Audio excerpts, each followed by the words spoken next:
And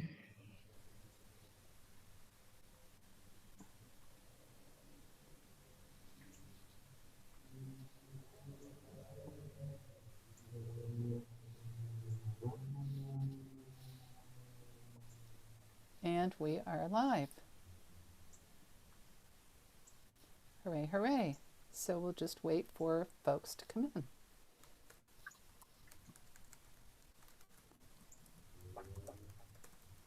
And this is our sanctuary, the painting we draped, and then put this temporary painting over it. And I'll put up a picture of what it looked like before that.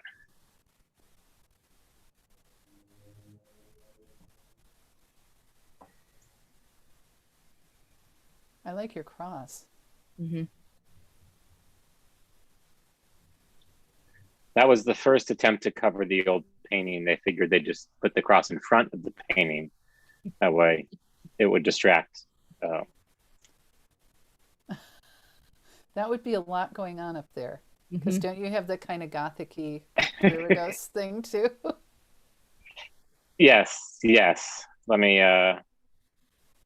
get the full. Yeah, this is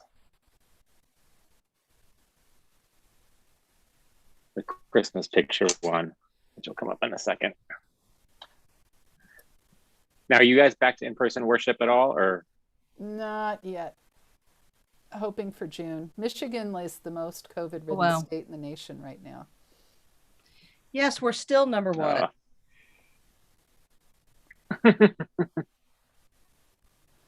So while we're waiting for people to come in, this is, let's see, we've got 9 right now. Folks are arriving. A baker. A baker is here. A singular baker. A singular baker. Oh, where did Gray go? There. Okay. Yeah, I got him. All right. Am I? Yeah. Yeah, you're there. And so this is what the painting what the altar looked like before. Oh, wow. Oh, okay. Floaty white Jesus. Surrounded by white disciples, is that? Yeah. So as you all are coming in, we were explaining we were explaining to Gray about how we ended up with our beautiful sculpture, and they've been going through a similar process at their church with problematic images behind the altar. So why don't we get started? I'd like to introduce the Reverend Gray Maggiano. He is from Memorial Episcopal Church in Baltimore, and I reached out to him very excited because I saw on Twitter that his church voted at their annual meeting to create a $150,000 reparations fund and to begin the work. 500,000. 500,000 reparations fund, and to really dig into the work of repairing and working on justice in their neighborhood. Anybody else having trouble hearing me? I'm getting a note that I'm hard to hear. Can you hear me? I've been having microphone troubles all day. Can everybody hear me? Type in. I can hear you without a problem. Okay, well, you're in the Zoom. I'm wondering about the YouTube. Well, if we can hear you, though, it's probably not your mic. Okay. Try turning up your volume, Marty, and see if that works. But anyway, we're going to get started with Gray, and I've just asked him to talk about how Memorial came to make this great leap of faith, and what their process was and where they are now. So take it away, Gray. Thanks, Kit. Appreciate it and appreciate the invitation. It's great to be with you all on this Sunday afternoon. I'm coming from, at least virtually, our sanctuary here at Memorial. Memorial Episcopal Church was founded in 1860. We're in Baltimore, Maryland, and we are, in the downtown, what is now sort of the downtown core of the city.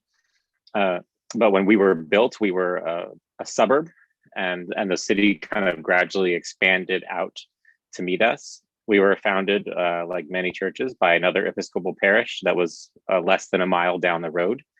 And currently in Baltimore, We have upwards of 27 Episcopal churches in the city. Within a mile of my church are 7 other Episcopal churches. So it is, you almost, if you're Episcopalian in Baltimore, you almost get your own church on a Sunday morning. It's and so when I arrived here in 2016, the question that we started with was not a question about racial justice or redlining or white supremacy or reparations. It was, how is this church going to survive? We had a dwindling congregation. We are almost entirely white in a city that is 70% African American, in a neighborhood that's 50% African American. And so I just started asking the question, like, where can we grow? We have no parking. As I was telling the group earlier, the city grew up around us. So we are surrounded by beautiful 18th or 19th century row homes in a really wonderful, beautiful part of the city, but there's no parking lot. About half our congregants walk on a Sunday morning to church, including myself and our family. And so, we're not going to get a lot of people driving in from outside the city to come to services on a regular basis. How can we grow? And that would mean that we need to become a much more diverse congregation, that we need to reach out to our Black neighbors across the way and see if they're interested in coming and being a part of the church. So the first question we asked was a very simple question of, why is this church that is so claims to be and it has been so active in social justice causes for the last 50 years, still so white in a city that's so Black? And so that was the beginning of our questioning. And so the first thing we did was we looked back at our own history. I'm always someone who thinks it's important to start with good news. So we started looking at the last 50 years of the church and really celebrating all the ways that we had been involved in justice-related matters in that time frame. We were the first church in Maryland to have a female priest. We were the first church in Maryland to have an openly gay priest. We were the first church in Maryland to do a gay blessing in the 80s and to do a same-sex union in the 90s, and then to have the first legal gay marriage in Maryland as soon as it was possible. We were very active during the HIV/AIDS epidemic as a resource for folks, very active in women's rights movements, in the anti-war movements. We helped people avoid the draft in Vietnam. So you can kind of go back and find all these different ways that we had been so concerned and active in issues of justice. And so we kind of laid all this out, and we celebrated the history and that so many people had come to Memorial because of this story. And that's what drew them in. It was a church that really lived out its values, and they wanted to be a part of something like that. So then we kind of had to say, okay, well, what happened before that? What happened? What was 1968 and before like here? And nobody much wanted to talk about that. But it didn't take too much digging to realize that throughout the 50s and 60s, and certainly before that we were a very segregated congregation. We resisted integration till the very last minute. We didn't have a Black member of the church until 1969. We actually threw a rector out in the 50s because he tried to integrate the church. And rather than allow him to stay, he was pushed aside, and he and the associate were kicked out. And then we started going kind of farther back and realized that, not surprisingly, a church founded in 1860 in Baltimore, which is, Maryland was a Southern state. They fought for the Union because the Union occupied the state, but Baltimore was a Southern city, and there were many enslaved Blacks in the city before the war and during the war. It also had the largest population of free Blacks in one of the largest populations of free Blacks in the country. So certainly, and the largest population south of the Mason-Dixon line. So it's a little idiosyncratic in that way.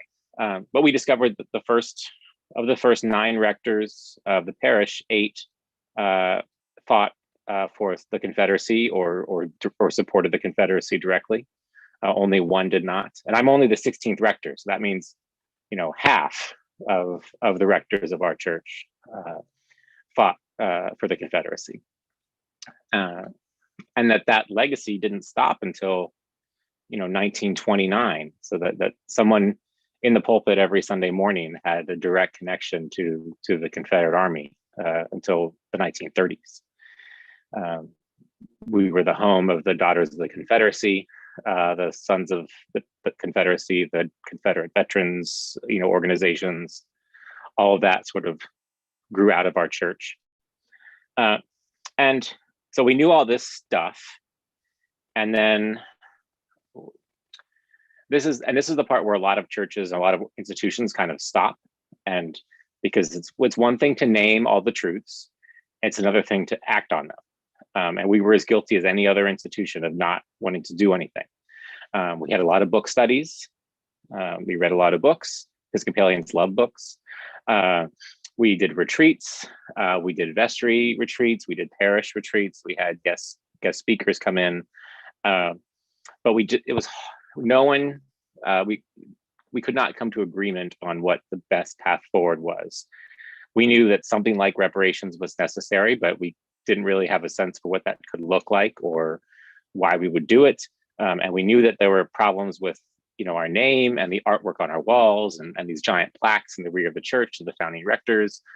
But all this was, for people who loved their identity as memorialites, those were things that began to sort of pick at their identity. And they had no problem challenging the past, but the pieces of the past that were still connected to them, they didn't want to let go. And so we were kind of stuck. And then in the summer of 2019, our deacon, Natalie Conway, who is an African-American woman, born and raised in Baltimore City, grew up as Episcopalian in the city. She and her family were doing some genealogical research, and they discovered that their ancestors were enslaved at Hampton Plantation, which is just outside Baltimore, and that the family, the Howard family, who ran the Ridgely Howard family, who ran the plantation, were the same family who founded our church. And the founding rector, Charles Ridgely Howard, was born at Hampton Plantation about the same time as the great-great-grandmother of our deacon, obviously in very different circumstances. We actually believe that when their parents, Sophia Go Ridgely and I'm blanking on the Howard name, sorry, when they got married, that the Howard family gave an enslaved woman as a gift to the couple to be the sort of nursemaid for the son, Charles Ridgely Howard. And that sort of changed everything because now it was right in front of our faces. And Natalie was trying to figure out if she could stay at Memorial, how that was going to feel for her. A week after that, another member of the church, Steve Howard, came to me and Natalie and said, I'm a descendant of the Ridgely Howard family, and I think we need to talk. So now we had in our midst a descendant of the founding family and a descendant of the people that were enslaved by the family, and both a challenge and an opportunity, I think, to practice reconciliation right there in our midst. And so we began doing a lot of just listening to each other and sharing with each other in small groups and in large groups. We did a visit out to the plantation with Natalie and Steve, and Natalie constructed a libation service, a pouring out of holy water to honor those that had gone before, and invited everyone to participate in that. And then she and Steve poured the last bit of holy water on the ground as an act of reconciliation between the two of them. And we did this in conjunction with St. Catherine of Alexandria Episcopal Church. St. Catherine of Alexandria is a historically Black church that's 8 blocks away from our parish.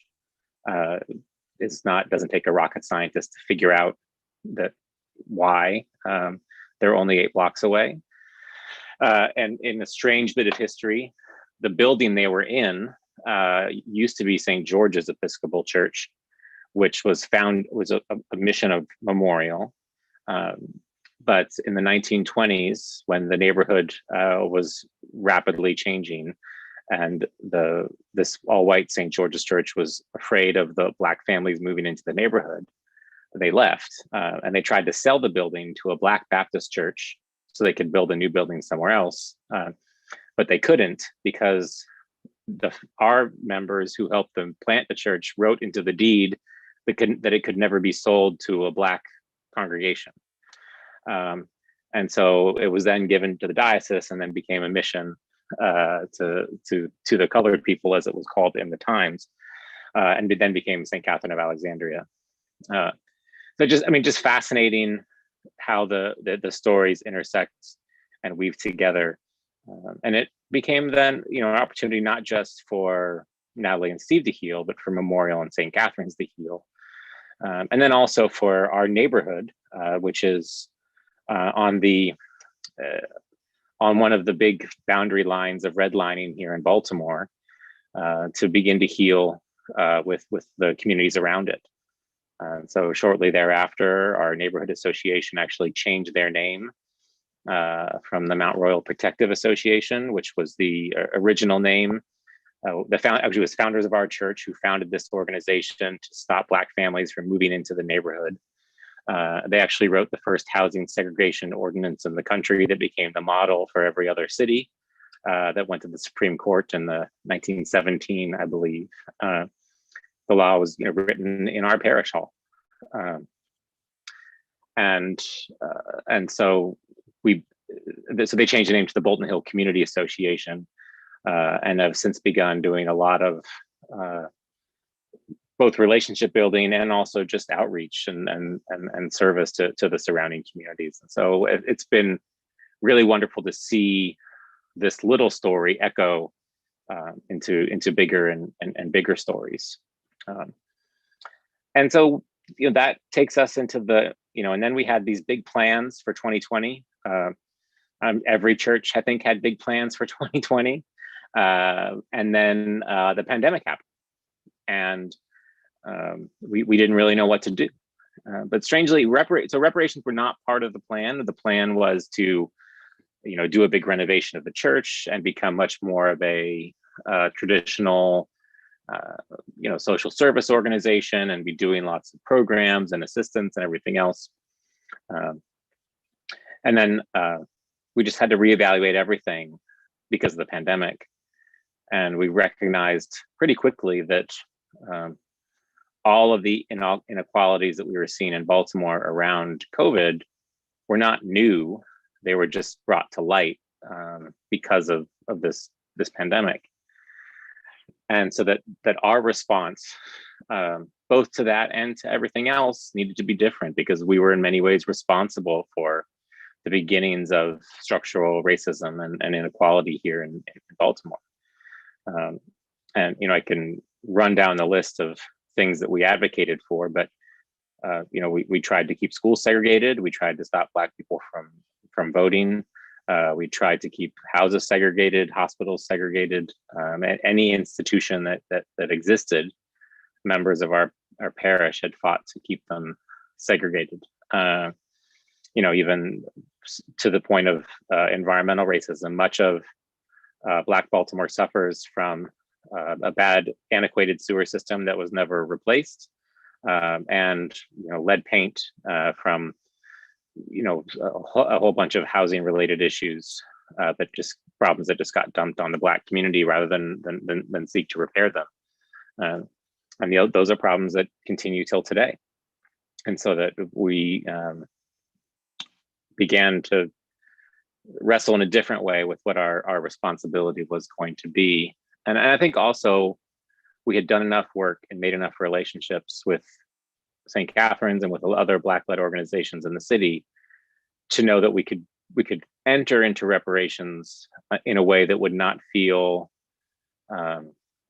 cheap or attention-seeking or kind of flash in the pan, but that it was really going to actually repair and restore relationships. For us, the founding text for this is from Isaiah 58, that we're called to be repairers of the breach and restorers of the streets to live in. It's not a unique passage to us by any means. Lots of people are using this, I hope, as their frames. But for us, streets are so important because we're a church that people walk to, and we're a community that people walk in and know each other because they sit on the stoop and talk to each other. And so being able to understand the issues that we have caused and how to repair them is really important. So we began then to have these conversations about reparations. And then the summer of 2020, Breonna Taylor was killed by the police. Ahmaud Arbery was hunted down by an off-duty police officer in Georgia and killed. And George Floyd was killed in Minneapolis. And about the same time, we were having this huge spark in Baltimore around the Gun Trace Task Force, which is a corrupt police unit that was able to operate with impunity for multiple years, and not just stole drugs and guns and money, but actively sold drugs in the city while blaming other Black people for it.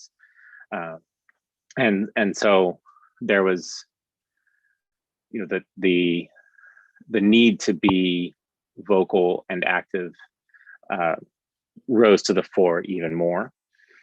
We had decided pre-pandemic that in terms of our internal space, we weren't going to do anything for the time being. We were just going to do some basic repairs, and then we'll work on the other stuff after we've got the exterior programs going.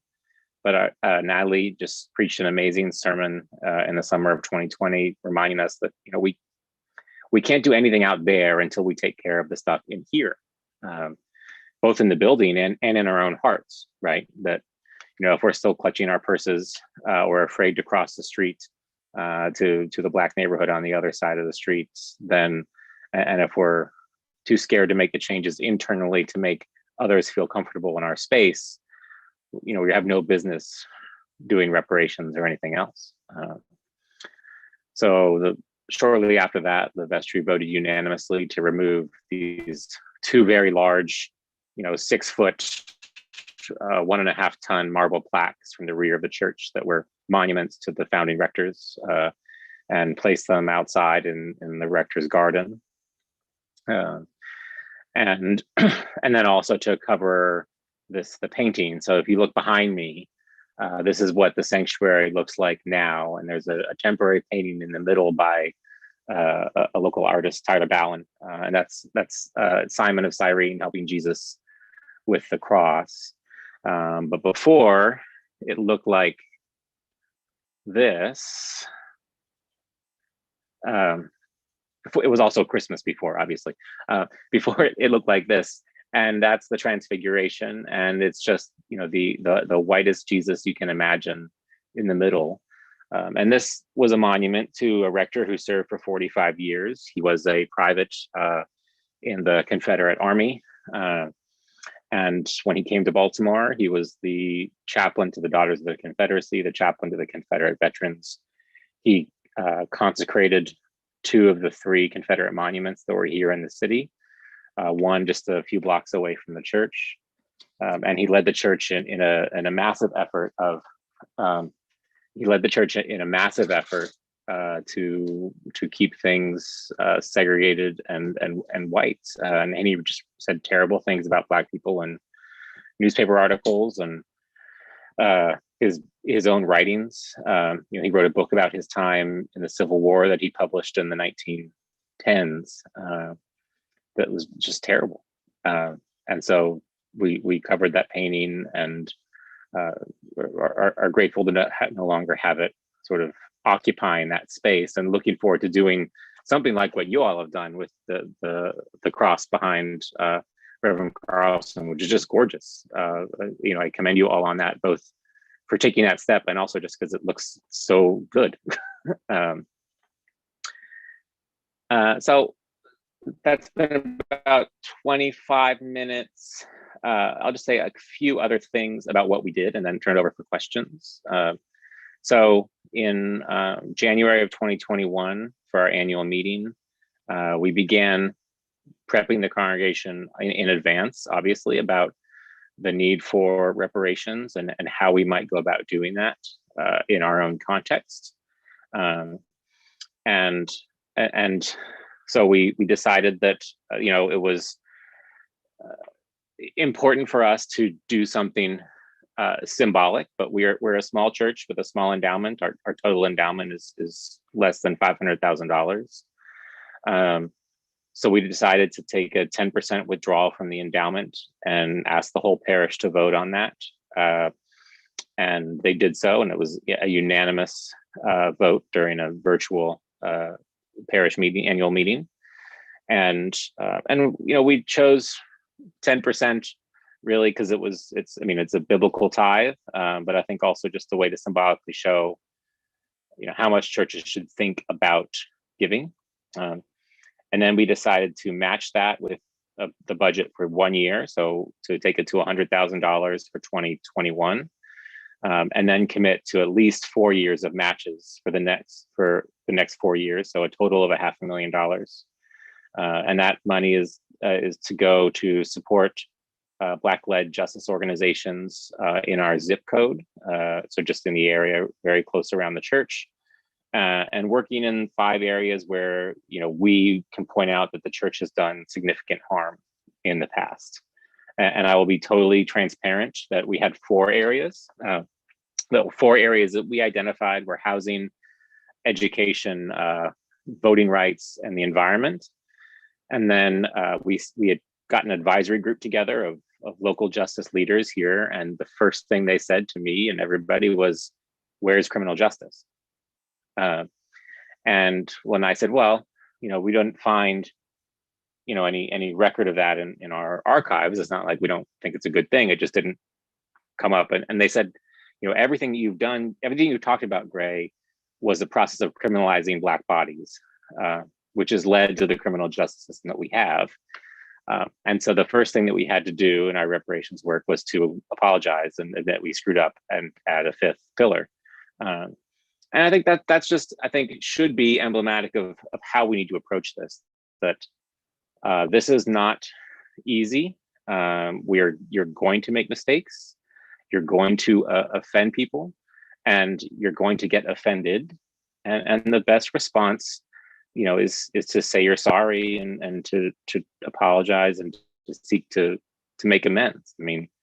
Reparations is about repairing broken relationships and repairing broken communities. And we have a very, very broken community here in Baltimore. So we have an advisory committee that's advising us. We have a 10-person steering committee from the church, which is the sort of the hands-on people who will be going in and doing the work and building the relationships. And then we've just hired a full-time justice organizer to lead these efforts, both locally and then also advocacy work at the city and state level on key policy issues related to these 2 areas. So that's what we've done so far. Our first round of gifts were awarded earlier this year. We did a total of $25,000 in the first round. No, $30,000. $15,000 to a group called Black Women Build, which is sort of a habitat-like program, but it helps Black women own their first homes, and they work in the home and then take ownership of it. The $5,000 to a group called Build Bond, which is Building Our Nation's Daughters, that does work with women and with teenage girls and their moms, helping to build strong relationships between the 2 of them. They actually do this through like activity boxes, which is, I think, super cool, especially in the pandemic. You get a box to do an activity with your mom, and it's a fun thing, but there's also like a learning, component to it. And Atira Griffin, who's put it together, is just a remarkable person. And then 10,000 to our own diocese's reparations fund, because we also wanted to model for the other churches in the diocese that it's not just the diocese giving $1 million from their accounts. It needs to be all the churches that contribute to this.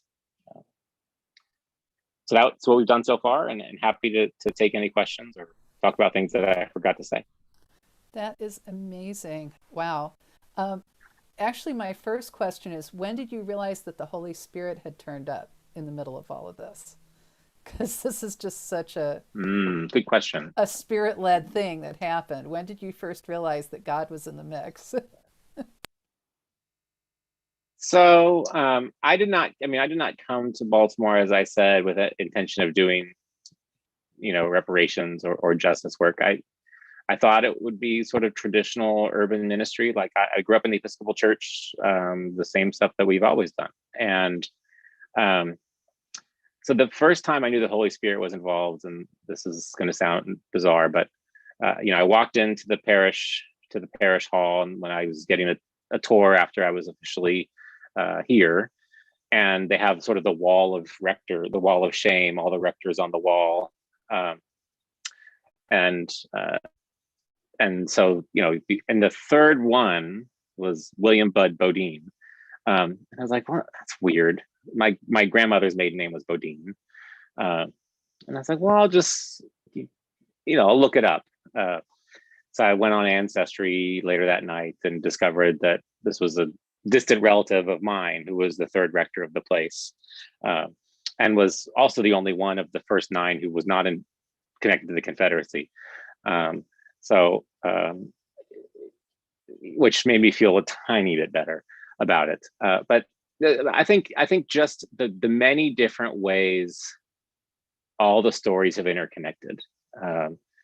From Natalie discovering this, her brother called her when she was sitting in the back pew right under Charles Ridgely Howard's plaque. From Steve and Natalie both being in the congregation, to just everything's kind of showing up at the right time, in the right place. And it's not always easy when you have the Holy Spirit with you, but when it feels like kind of the wind is at your back, that's a good sign. Thanks. Donna and Melissa, why don't you chime in here? Thank you. Thank you so much, Gray. I loved listening to you. The first question I have is, how did you referred to this a little bit about you studied and you had a lot of book groups, and you couldn't agree, or you couldn't figure out to come to consensus about what the first step, how do you move from a place of studying and talking and thinking about it?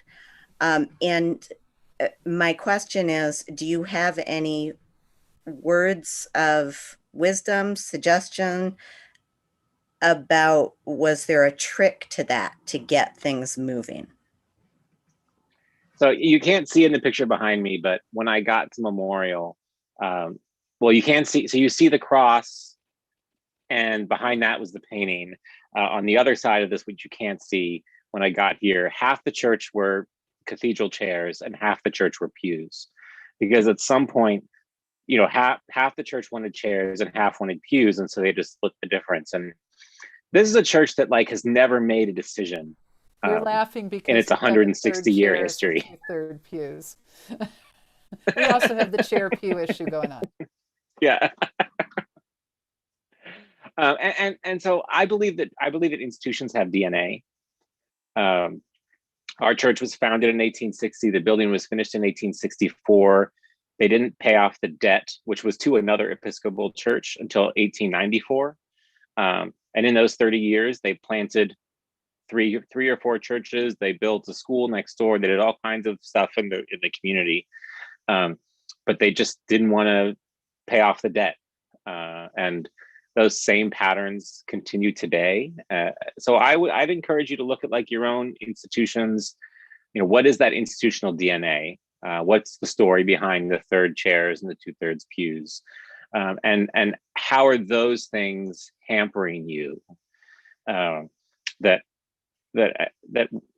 we there's something that is being said through that action or inaction, that we need to listen to, and then we need to vocalize that, to get beyond it. If that makes sense.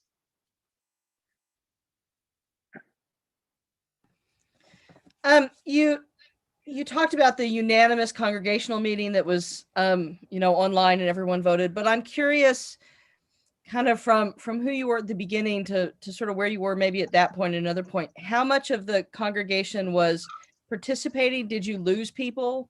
And you talked about when you arrived, sort of wondering, why is this congregation so white? How are we going to grow? Have you seen that begin to happen? That sort of shift that we all need to make. So, the ASA isn't the be all end all of any parish's vitality or life, but we were at 75 when I got here, and pre-pandemic we were at 110. So certainly had growth, and we have become much more diverse. We were probably 5% African American, and maybe a few other nationalities, ethnicities. And now it's close to 20%.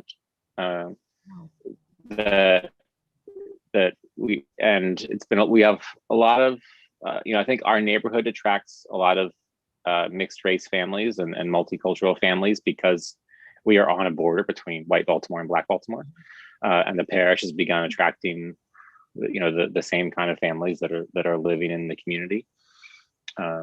And we've also sought to be more just more inclusive of other voices and other styles. So we were changing the numbers, and I'll say a little bit about that in a second, but changing the leadership. So I have no control over who walks on this Sunday morning, but as a community, we do have control over who we appoint as our leaders. And so, when I got here, there were no Black people on the vestry, and now a third of American. The senior warden is a Black woman. We have a deacon, who Natalie is obviously an African American woman, and then I have proactively sought out other voices to preach. Because we don't have an associate, we don't have a lot of a budget to hire more people, but I can bring in guest preachers, and we have had multiple interns from the diocese who are in the discernment process. And actually one of them joined the church after she was in discernment here as a trainee, and so she's regularly in the preaching rota as well. And so just seeking to diversify our leadership. And that in turn has led to more people feeling like this is a place they could have a home, because they see people like them on the altar and in the pulpit and on the website and in leadership. And the reason I'm less concerned about the numbers is that, Baltimore has a lot of historically Black churches, both Episcopal and otherwise, who have been vital resources in this community for the last 150 years. And they're all struggling. We're all struggling. If you're an urban church and you don't have, a multi-million-dollar endowment, you're struggling. And, for me to go and try and, take parishioners away from one of those churches just to make myself feel better about, my own white guilt, that's certainly not reparations, right? The goal, it's changing who we are and changing our relationship to those institutions, is more important than I think just the numbers in the pews. Yeah. Did you have anyone get mad and leave because you were talking about this stuff that no one wanted to talk about that's in the past, and let's leave it alone? Yeah, very few. We had, because when we began, messing with the music, and messing with the space and messing with the worship and messing with the preachers. And, certainly there were people who left, but, not a large number, and not anything that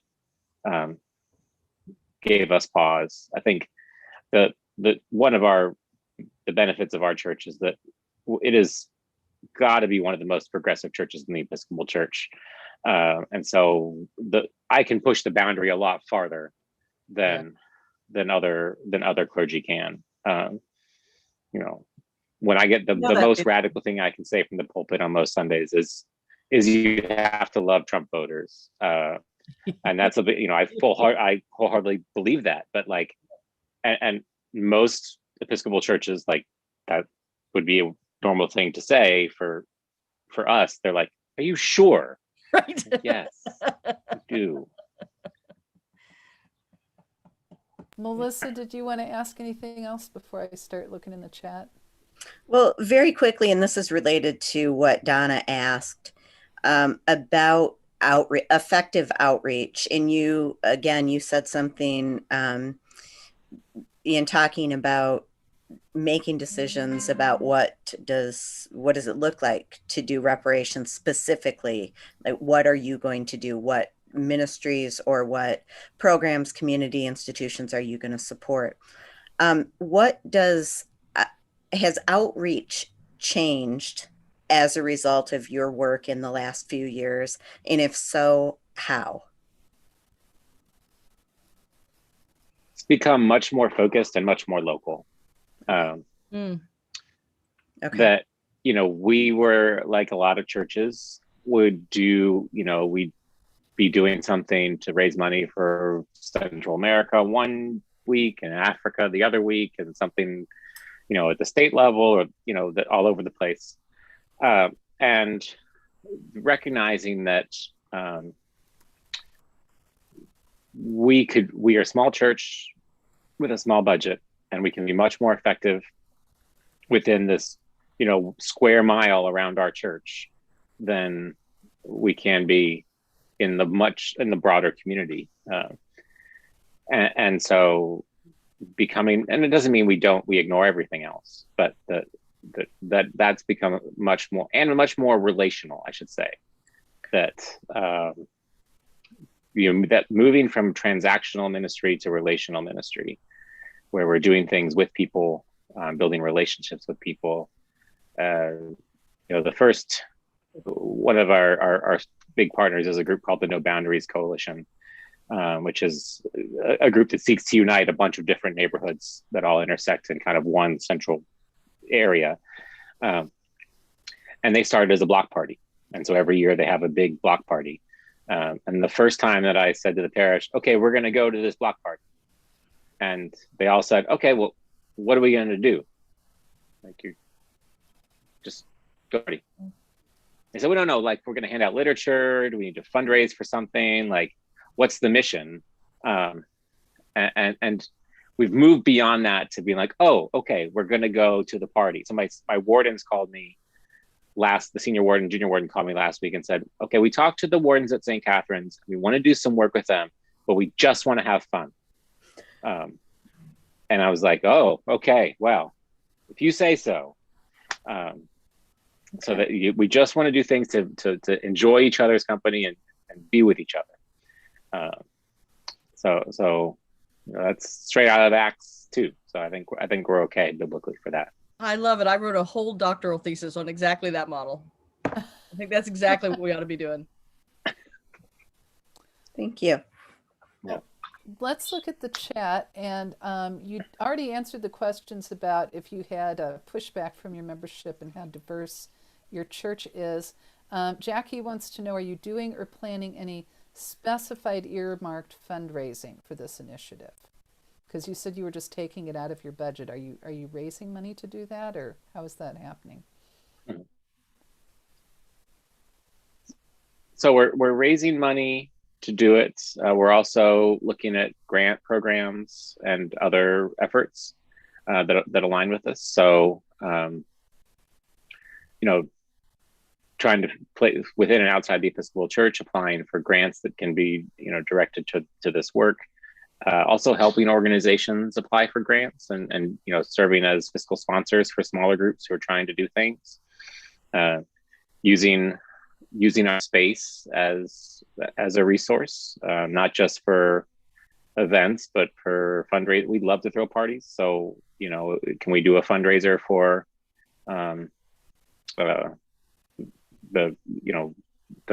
Black Women Build, or a fundraiser for Fresh at the Avenue?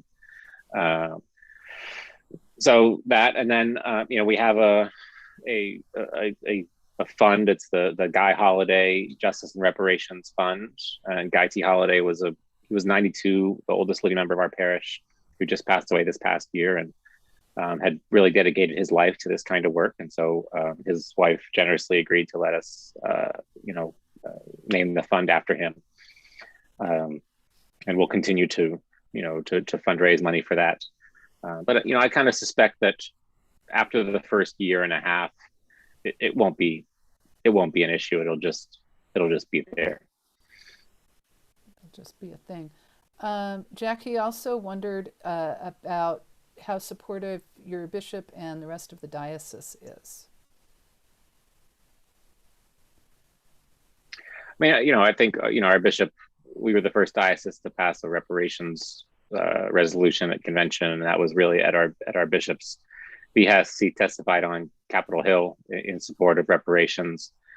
So he's been extremely supportive, and both encouraging us to keep going and keep pushing, and also to help push other congregations to support. At the same time that we did this, another church, which is one of the smallest churches in the diocese, committed to a 1.5% regular contribution from their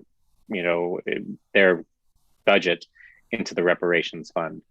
And that's, it sounds like a small number, and it's a small dollar number because they're a small parish, but, in perpetuity, that may end up being a much bigger, investment in what we're doing. And so just, we're always trying to find ways to model how churches can get involved in this. The way we've done it isn't for everybody. It works really well for us, but every church does have a story, and every church does have a connection to the issue of the legacy of slavery, because it's the history of the country.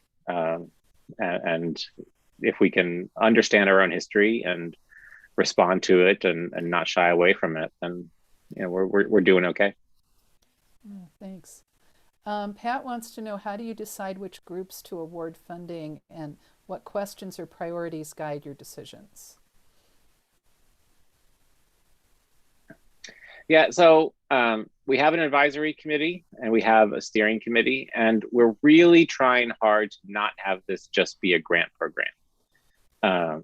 So it's, we're not just like getting applications from groups and whoever hired the best grant writer gets the funding. We're looking at building relationships and supporting the work those organizations are doing. So, Black Women Build, for example, we started working with them last year during the pandemic. They had 3 clients who needed help with their down payments. And so I told the kids at the church that they could shave my head if we met the $9,000 goal, and we ended up raising $11,000. So because of the pandemic, it just ended up being my kids that could shave my head, but everyone was, certainly there in spirit. And so we've watched that project come along, because they are, they're working on a block that is 1 block from St. Catherine's Episcopal Church, and we've really leaned into doing whatever we can to support St. Catherine's and helping to revitalize the neighborhood around them. And so Black Women Build is doing that. But we'll see where things go with the steering committee. But it's really about listening to the neighborhood. We've done 5 or 6 door knocking initiatives in the last year in the community, just getting to know people, not a real agenda. We've baked bread and gave out bread to folks. We did, COVID care packages early in the pandemic, and We've done a couple just trying to get people to go get vaccinated if they need help getting vaccinated. But really about, we're in kind of a process now of becoming present and then trying to figure out, what are those things just under the surface that where we can make a small investment can make a sizable difference, or a small investment can lead to a multiplier effect. So if we give, 15,000 to Black Women Build, for example, someone's going to come along and do 150,000 for a larger project, and we're involved in some conversations around that now. I'm wondering, is there any fear on the part of your small and like you said, a struggling urban congregation when you took this step in faith? Was there any fear like you're going to run out of money for your own building, or you're going to run out of resources for your stuff? So the way that I've said this to others, to our church, is that, look, if at the end of 5 years all we've done is spent $500,000, that will have been a failure. Because what this is really about is reorienting our lives, our souls, our energy, everything, our ministry, in a totally different direction. And so, the hope is that, within 5 years, we're not thinking about our stuff and their stuff. We're just thinking about the stuff that has to happen to keep the kingdom of God flourishing in this part of Baltimore, and so that we're not giving this away to help someone else out. We're doing this, for ourselves, for the collective here. That's great. I don't see any other questions. And on the discrete infrastructure question, we're about to put air conditioning in the sanctuary, which hasn't happened in the 160 years beforehand, and that'll have been the first work done in the sanctuary in at least 40 years. So no, probably not 30, probably 38 years, because it was like the early 80s when they put the chairs in. So they don't really, they're not as concerned, but nearly concerned about the building as other people might be. Okay. And certainly not as much as the rector is. Donna or Melissa, any other questions before we go? I don't think so. I'm thinking lots of thoughts, but I don't have a lot of questions right now.